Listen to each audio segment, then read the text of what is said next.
You are listening to Plantastic Events podcast, episode number 003.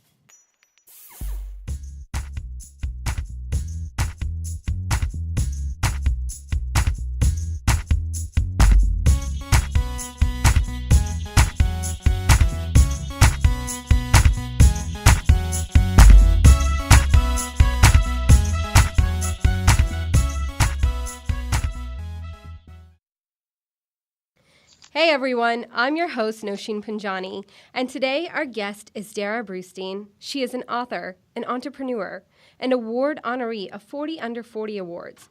She is also a personal inspiration for me as not only a fellow Emory alumni and a woman entrepreneur. She is the founder of Network Under 40 and Network Over 40. Today, Darrah will share her experiences in the event industry and give you tips and tricks on event budgeting and negotiating with event sponsors. So my first question is, Darrah, how are you doing today? I'm doing great. Thank you for the generous introduction. Well, I think it's pretty well deserved on your end, most definitely. So can I ask, how'd you come up with Network Under 40 and now Over 40? Or what was your inspiration? Interestingly, with your mention of Emory, it was actually from another friend from undergrad at Emory. And cool. Yeah, she had graduated and went off to Emory Law afterwards and then moved to Ohio for her first law job. And upon returning to Atlanta in her mid-20s, she looked around and said to me, I have no idea where to go to make friends after college. Everywhere I go, I feel like I'm getting hit on or I'm getting sold to, or everyone's my parents' age, or everyone's a lawyer. And she said, where do you recommend I go? And I sort of stopped and scratched my head and thought, at the time I was building a company in the credit card processing space. So I was really involved in the Atlanta networking scene in a really traditional sense. So like chambers of commerce and things of that nature.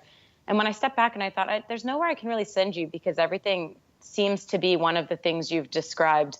And I really understand how hard it can be to be in your 20s looking to make social friends, but also not have it be like a big frat party. So I said to her, my favorite thing in the world is to connect people. Why don't I just start something and we'll tell people it's friendship first, business second.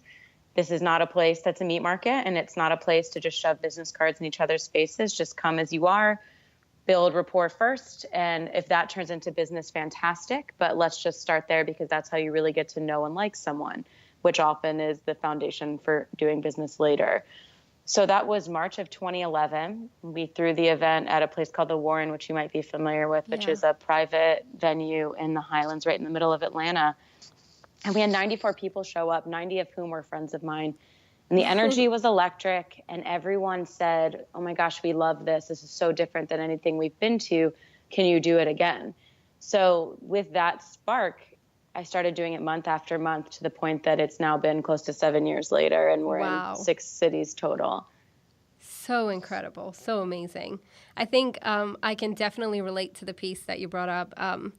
As soon as I graduated, I felt like I had to start socializing, networking with people I don't know. And I'm not going to lie, I was constantly hit on. I was constantly I don't want to do all of that. I just want to network. I want to socialize. That's not my whole goal. So definitely can relate to that. And you've been doing it for so long. That's actually very impressive, too.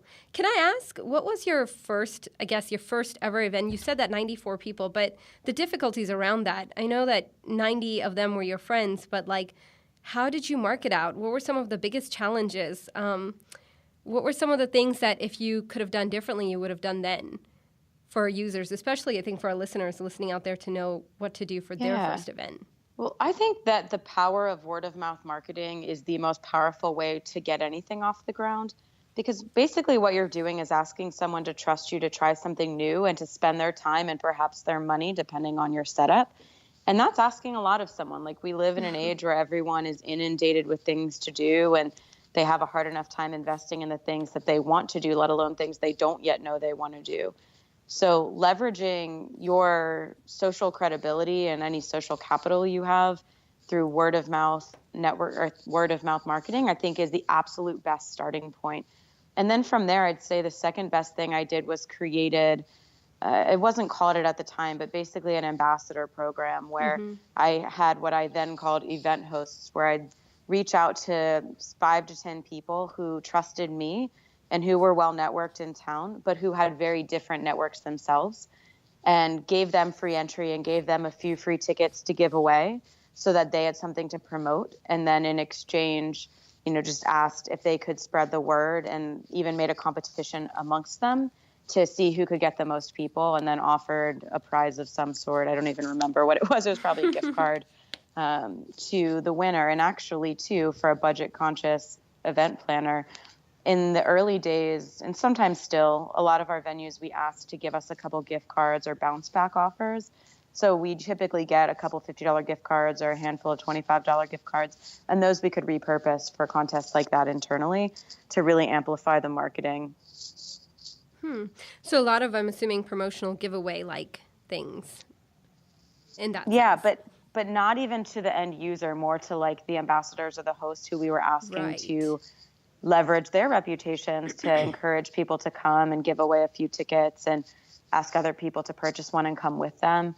And like I said, to have them compete against each other, because a lot of people really are incentivized and motivated by competition. Yeah. So while for some, they're just going to do it because they want to, others are going to feel like, I'm going to do it because I want to, and I'm really motivated to win. So it really helps.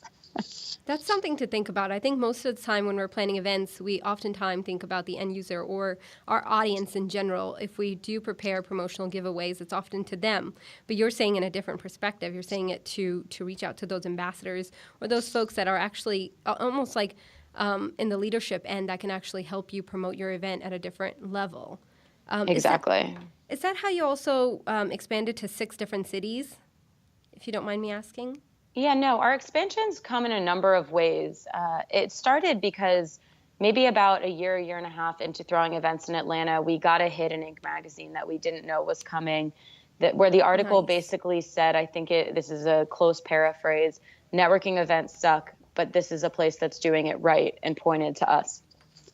And that started a bit of a whirlwind storm of people all over the world reaching out saying, hey, can you help us do this in our city? And at first I thought, well, this is really simple. Here's some suggestions, and would get on the phone with them and give them ideas. And then often, maybe 4 or 6 months later, they turn back and say, oh, I really struggled with doing that. So it wasn't until that point that I really stopped and reflected on what are all the systems that we have, what are all the characteristics we have in place that are replicable, that would be really helpful to give someone else to really help them plant this, and then do it under our brand.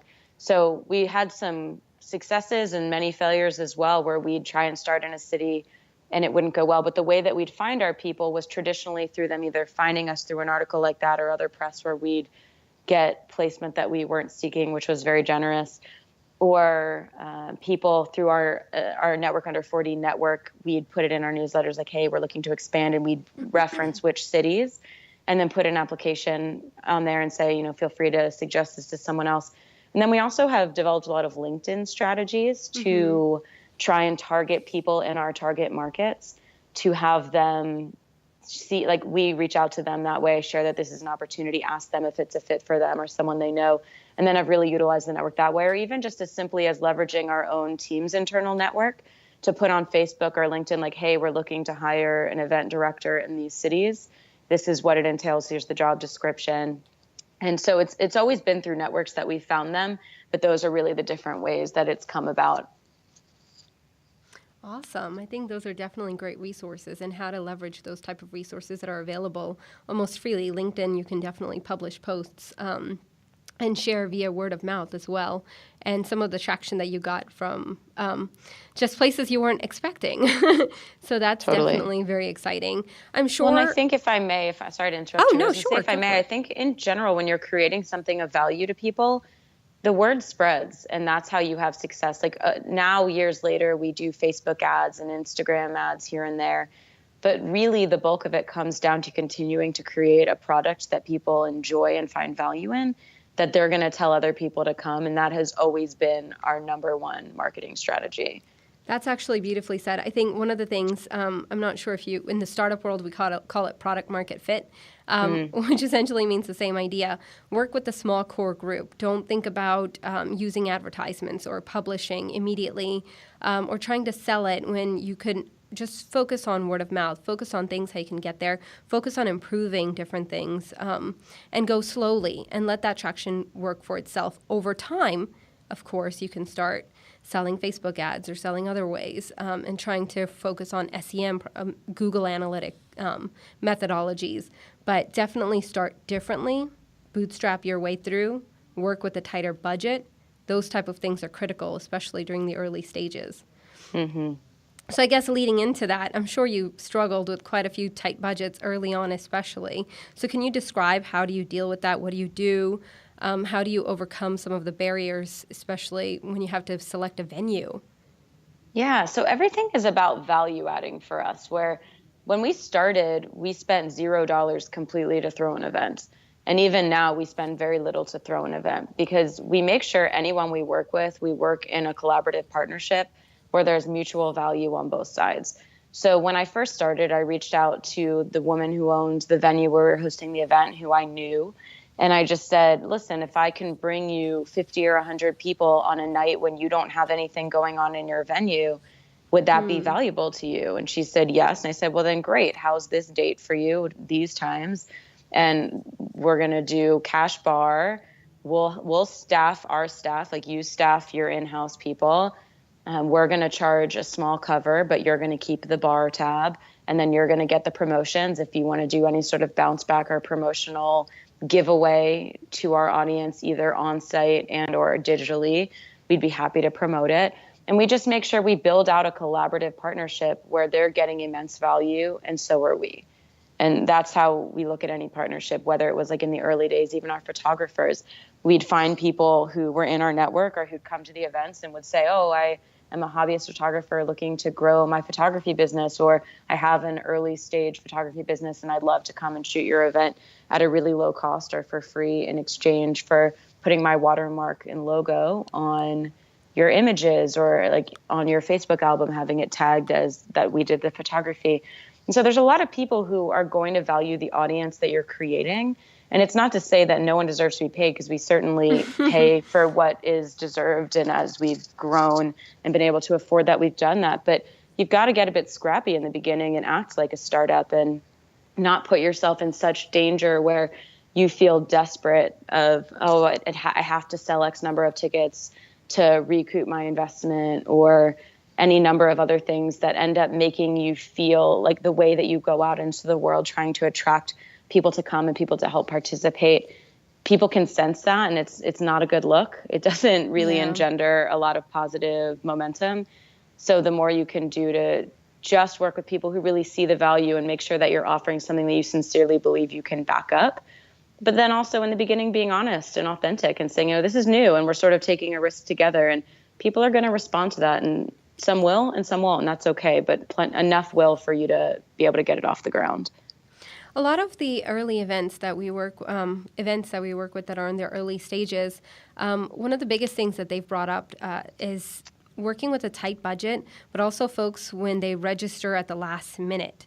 So those folks that register at the last minute, they haven't prepared, let's say if they're providing food or beverages during the event, they haven't prepped for any of that. Do you have any tips for them, and I guess share any examples on that as well? Yeah, I think it's important to cap your event sales and have some estimation. Like, for example, in the beginning, I would have capped event sales at 100, let's say, and known that I was going to prep food for maybe 3/4 of that number.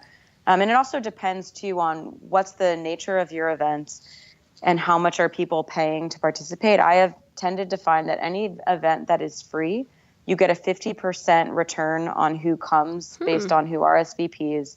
When your event is $5, you get about a 70 to 75% rate of people who show up. At $10, you get about 80%. And then once you hit the $20+ mark, I see it's about 90+% arrival.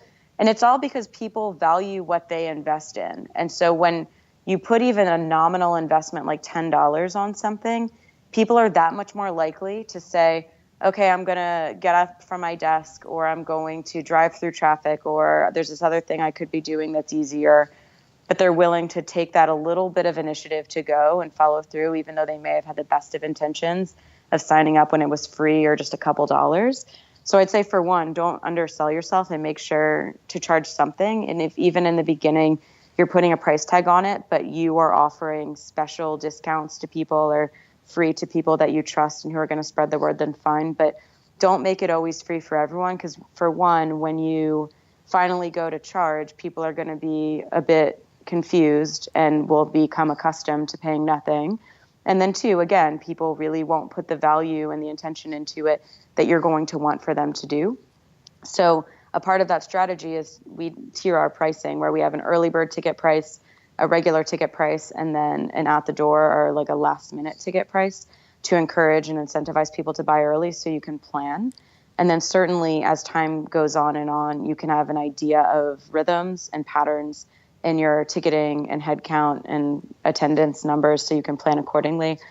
So that's a part of it. But ultimately, at a certain point, like, most people are going to be last minute unless they get the early bird tickets. Right. Then you're just going to have to make a cap on your sales, one, to drive people to buy, because if they know that there's an exclusivity component, there should be a drive in demand. So even if in the beginning you think you can get, let's say, 200 people to an event, then I'd say make your first event 100 and let it sell out so people realize they better get on it faster and buy for the next time, and slowly increase your cap. And then at a certain point, if you're still getting sellouts at your biggest number, then increase your prices a little bit. But that gives you an ability to know how to plan and prepare for space, the size, the layout, the food, staffing, all of that. Even prior to the event. I think one of the key things you pointed out, actually, I can relate to as not only an attendee, but also an event planner. We hosted an educational awareness program, and that involved, like, doctors were there, nurses were there, dentists were there, everyone in the healthcare profession, to provide resources for the community.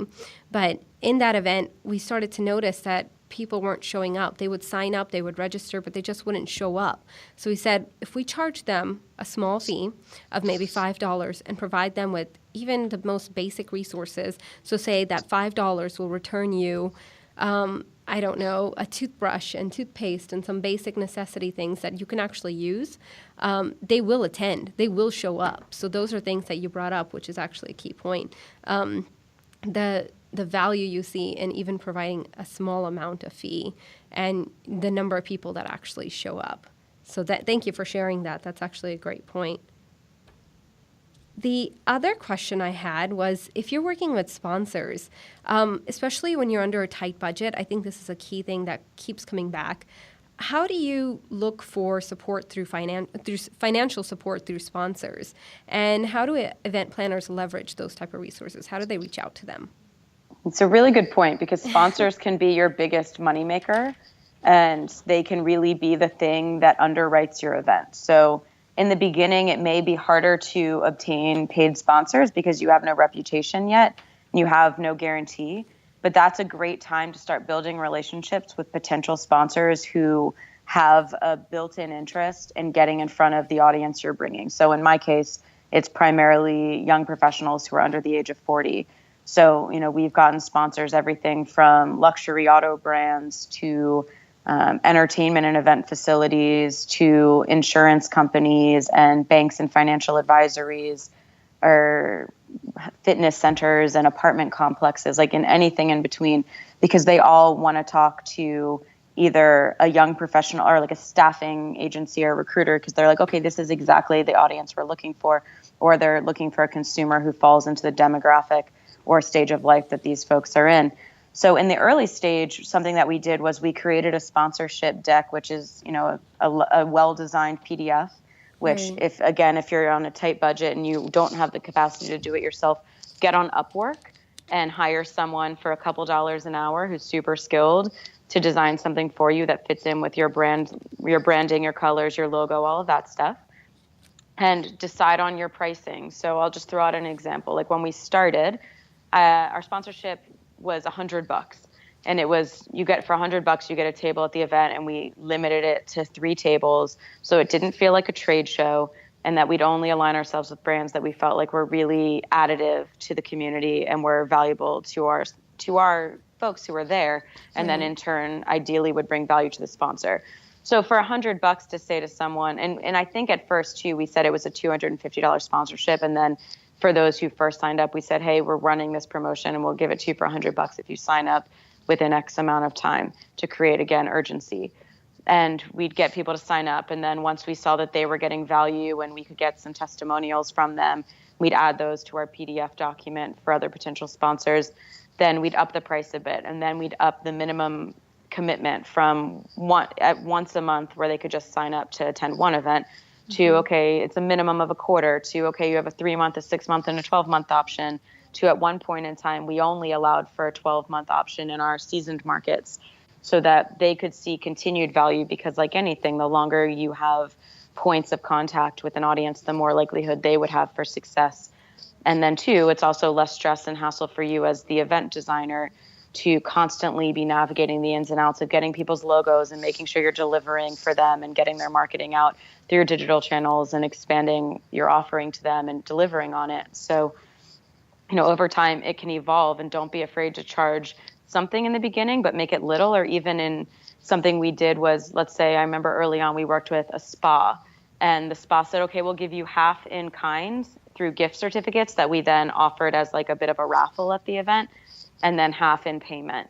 And so it gave them some amount of commitment and enough skin in the game for us to at least demonstrate that we had sponsors, so we could have some money to help fund the event, and so that the audience, when they're there, could see, oh, they're sponsors. This is something I'm interested in. Because that's always been the biggest way we've generated more sponsorships, is by simply having attendees say, this is something my company should do, and then inquiring about it. Yeah, I think I really especially like that piece where you said that when you're working with sponsors, you need to focus on improving or expanding those different types of things. So even when it comes to your own payments, increase that. But if, like, let's say you have sponsors that are grandfathered in, you can expand an offer and also increase the value of your levels as well. So there are various ways you can play with that. I think one of the biggest question comes in, well, I have sponsors that I have like these 10 sponsors that I've been working with. I don't want to destroy a relationship with them, so I'm not going to increase my my cost for them, or the cost of dollars that they have to pay for these type of things. But for all of these new folks, I'm going to make changes. So there are ways you can play with certain things. Right. So, absolutely. Mm-hmm. So I think that's definitely a plus. And I think you kind of brought in a little piece about maintaining relationships with potential sponsors, but even for your past and your future, how do you work with building and maintaining those type of sponsorships? It depends. Certain of them, they ebb and flow in and out based on marketing budgets or what their priorities are with marketing. And so ones who say, it's like we worked with Google Fiber at one point, for example, nice. When they had come to Atlanta to launch here, and they came to us because we're the biggest in the market. So they said, you're the perfect partner for us. Let's launch. And then their plans changed after their 3-month time commitment had elapsed. And they said, we're barely doing our service in the market, so we've got too many people who are interested and we can't fulfill. So let's continue the conversation down the road. And they gave us a time frame. So that's one where certainly you continue to reach out from time to time. You continue to invite them to events just to come as a guest. And then once the time has elapsed and it's to the point on the calendar when they said reach back out, then you do that. And you continue to nurture that and show them it's not just about the sale either. It's just that you value them in general. Right. Other ones, perhaps there's someone you can partner with in a non-monetary way because you value other things they can bring to the table, like promotion, or they have a venue you could use or something like that. And then in some cases, it may just be that it lived its life, and that's okay. And you can still invite them to come as a guest as well. That is definitely key. And I think especially for those remote sponsors that you have to work with, there are various ways you can keep in contact with them, stay engaged with them. It's not only about the sponsorship, it's about maintaining that relationship, which is such a crucial piece. Yeah, it's like anything in life. You can't build a relationship simply on a transaction. It has to be about more than that. And if you don't treat it as such, people feel that and sense that, and no one wants to be treated that way. Right. I almost think about it in a way where you're thinking about you're dating someone and then you move on to the relationship stages. So you can think about sponsors in the same way. Don't lose that relationship. It's a long-lasting one, regardless of if it ends or not. But so I have a few closure questions for you as well. Do you have any upcoming events that you would like to share with our listeners? We've got a lot. I presume your listeners are all over the place, but the cities where we have events coming up soon are Baltimore, DC, Nashville, and Atlanta. Mm-hmm. And then we also have launched a course digitally. We're going to do one time for a small group of 30 people, which will launch on January 30th, for folks anywhere in the world who want to run their own networking events, whether they want to do it independently under their own brand for their own segmented audience, or they want to have us consider them running it under our Network Under 40 brand, that we're taking applications for that now, just to teach everything that we've learned. Since, as I mentioned earlier, we get inquiries from all over the world, but we don't have the capacity to support everyone and grow as fast as they'd love for us to. So this is our way to help facilitate creating meaningful human connection in the world in real life by helping train out other people to do what we've done and fast track and shortcut everything we've learned. So just a quick, recap. You said it's a course that's for about 30 people. Is it an in-person or can remote folks join as well? Yeah, it's all virtual. Oh, okay. So it'll be 4 weeks. Yeah, it's 4 weeks each. It's one course a week. It'll be over video and then be recorded. So if someone can't make it or they just want to keep it as a resource going forward, they'll have that available to them. And each of the 4 modules will be about 2 hours. Awesome. Most of our listeners are actually in Atlanta, but we are broadening that out as well. So we have quite a few folks that listen across the nation, and even moving that forward, hopefully even globally down the road. But you know that this is a fairly new podcast, so we're hoping to expand on that and potentially grow. I think this actually didn't come from us. It came from our customers, and we just wanted to give them an opportunity to hear from speakers like you. Do you have any resources you can share with our members, especially related to the topics that we talked about today?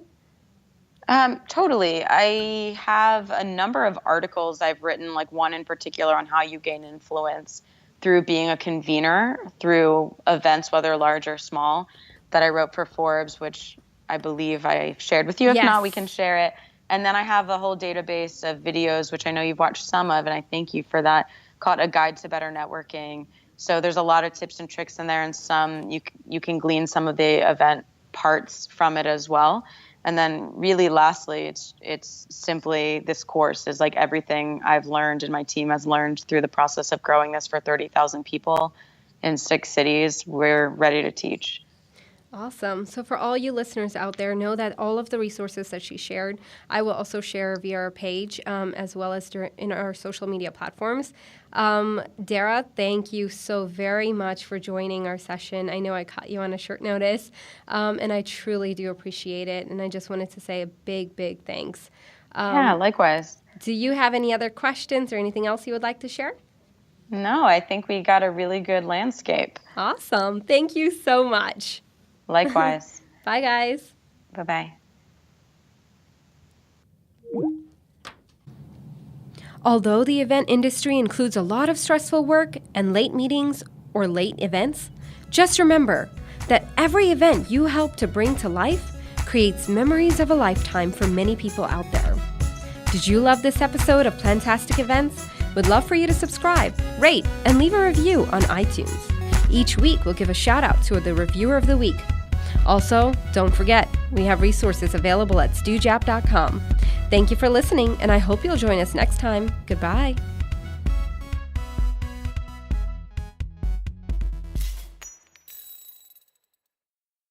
Produced by stewjap.com. Music by Justin Mahar.